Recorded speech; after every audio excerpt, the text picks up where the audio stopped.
ទឹកដីចំណាំស្រុកកោះអនដែរតាកែវដេកចាស់ស្វាគមន៍សំពះអញ្ជើញចូលរួមថ្ងៃសុខ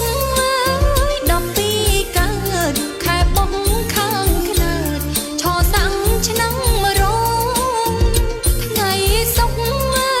12កើតខែបុកខាងខ្នើតឆសាំងឆ្នាំរោទី10មករា2025ជាថ្ងៃចាប់ផ្ដើម3យប់4ថ្ងៃបរិស័ទណាយគ្រប់គ្នាដែលមានសត្វធាចិត្តល្អប្រពៃបរិស័ទណាយគ្រប់គ្នាដែលមានសត្វធាចិត្តល្អប្រពៃអញ្ជើញចូលរួមទាំងប្រុសទាំងស្រី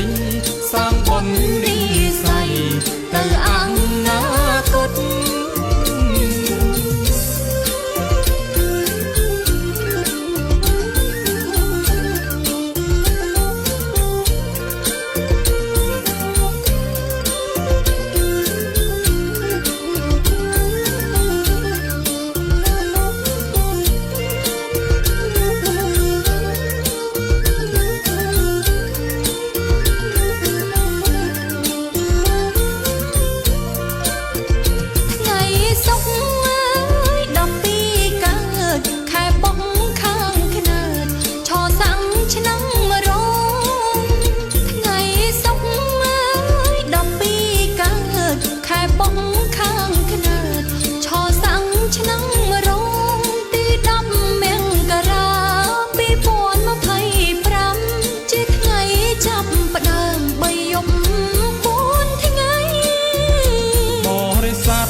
សត្វធាចិត្តល្អប្រ